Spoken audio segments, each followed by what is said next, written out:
صباح الفل، صباح العدس. النهارده الدنيا برد قوي. يلا بينا نعمل شويه عدس سخنين كده، يدفوا ايه ويرموا العظم. يلا بينا اوريكم طريقتي في العدس، يا رب تعجبكم. نسمي بالله ونصلي على الرسول عليه افضل الصلاه والسلام. معانا هنا بصل وبطاطس وجزر، وحطينا شويه عدس، حوالي كوبايه من العدس. بحط عليهم ميه سخنه وهسيب كل ده يستوي كده مع بعضه على نار هاديه. احلى اكل تاكليه اللي بيبقى على نار هاديه.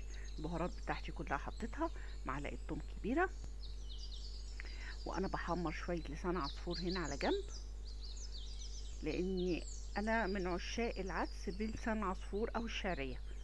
مش بعرف اكله بالعيش يعني هي كل واحد طبعا زي ما يحب يعني.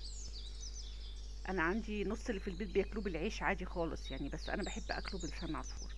لسان عصفور بحمرها وبنزلها من على النار وبحط لها ميه سخنه بتغلي، بس كده.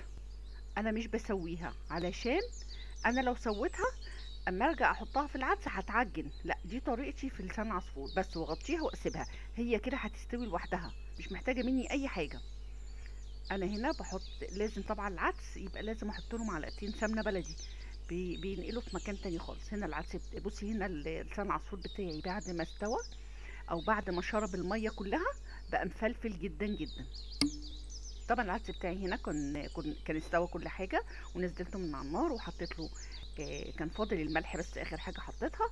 وبعدين هبتدي اضربه كله في الخلاط، علشان طبعا ده شوربه، فهضربه ضرب كويس في الخلاط وارجعه تاني في الحله واديله غلوه.